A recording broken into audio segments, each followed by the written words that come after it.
हरी भरी पहाड़ियों के बीच शाहपुर का एक छोटा सा गांव बसा हुआ था। गांव छोटा था और सब एक दूसरे को जानते थे। जिंदगी सरल थी, खेतों में खेलते बच्चों की हंसी से भरी हुई। उनमें से 3 दोस्त थे, आर्यन, नायरा और कबीर। ये तीनों हमेशा साथ रहते थे। इनके दिन खेल और एडवेंचर से भरे होते थे। आर्यन तीनों में सबसे लंबा, अपनी क्विक विट और बहादुरी के लिए जाना जाता था। नायरा अपनी चमकदार, जिज्ञासु आंखों वाली, नई चीजें जानने की प्यास और पहेलियों को सुलझाने में माहिर थी। कबीर उनके छोटे से समूह का दिल दयालु और सौम्य था। हमेशा एक मुस्कान और मदद के लिए तैयार रहता था। एक धूप वाली दोपहर जब वे गांव के कुएं के पास हाइड एंड सीक खेल रहे थे तो उन्होंने कुछ बड़ों को फुसफुसाते हुए सुना। क्यूरियोसिटी ने उन पर हावी हो गई और वे करीब आ गए, उत्सुक कान लगाकर सुनने लगे। बुजुर्ग गांव के किनारे पर बनी पुरानी हवेली के बारे में बात कर रहे थे।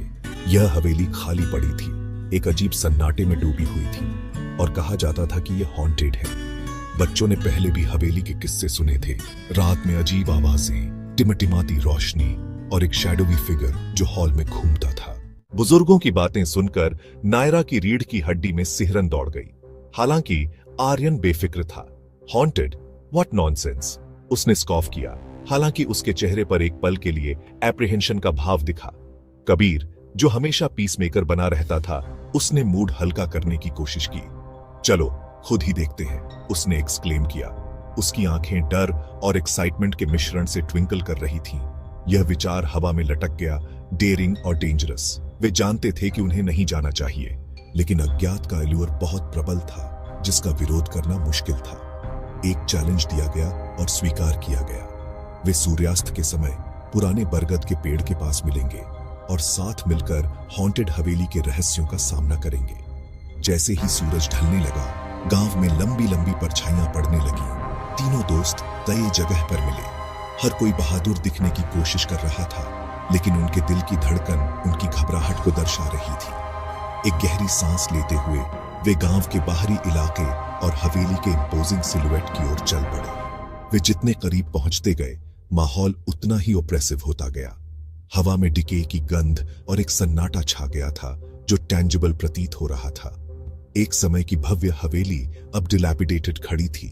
इसकी दीवारें क्रम्बलिंग थीं, खिड़कियां बोर्डेड अप थीं और मेनेस का भाव उस पर कफन की तरह लिपटा हुआ था। हवेली के प्रवेश द्वार पर एक अकेला नार्ल्ड पेड़ पहरेदार की तरह खड़ा था। उसकी शाखाएं स्केलेटल फिंगर्स की तरह ट्विस्ट कर रही थीं और आसमान में अंधेरा छा रहा था। हेजिटेंटली उन्होंने क्रीकिंग आयरन गेट्स को धक्का दिया। आवाज सन्नाटे में चीख की तरह गूंज उठी। बगीचा, जो कभी सुंदरता का स्थान था, अब ऊंचा नीचा और वाइल्ड हो गया था। टूटे हुए फव्वारे और स्टैच्यूज के चारों ओर वीड लिपटे हुए थे। जैसे ही वे मुख्य द्वार के पास पहुंचे, हवा के एक झोंके ने उसे जोर से बंद कर दिया। आवाज सन्नाटे में गूंज उठी। नायरा गास्प कर उठी। उसने क्राई दबाने के लिए अपना हाथ अपने मुंह पर रख लिया। आर्यन, जिसका ब्रावाडो टूट गया था, अपनी करेज के लिए फंबल करने लगा। यह सिर्फ हवा है, उसने मटर किया, हालांकि उसकी आवाज में कन्विक्शन की कमी थी। कबीर, जो हमेशा रिसोर्सफुल था, उसने दरवाजे के पास एक ढीली ईंट देखी। उसे प्राई करके हटाने पर उसने नीचे एक रस्टी की छिपी हुई पाई।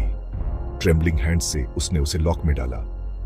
की एक ग्रेटिंग साउंड के साथ घूमी और दरवाजा क्रीक करके खुल गया, जिससे अंदर का अंधेरा हिस्सा दिखाई देने लगा।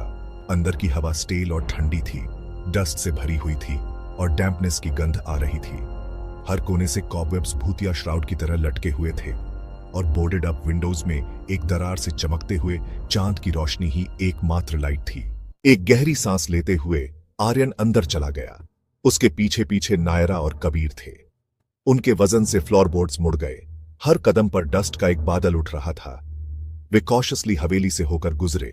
उनके दिल उनकी चेस्ट में जोर जोर से धड़क रहे थे।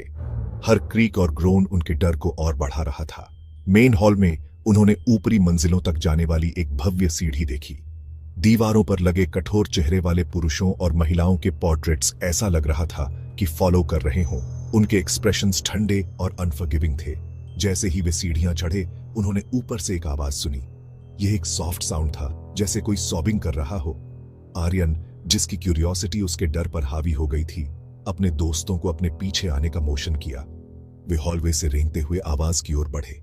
जैसे जैसे वे हॉलवे के अंत में एक कमरे के पास पहुंच रहे थे, सॉबिंग तेज होती गई। दरवाजा थोड़ा सा खुला था और दरार से वे एक फ्लिकरिंग कैंडल देख सकते थे जो डस्टी इंटीरियर को इल्यूमिनेट कर रही थी। अपनी सांस रोककर उन्होंने धीरे धीरे दरवाजा खोला और अंदर झांका।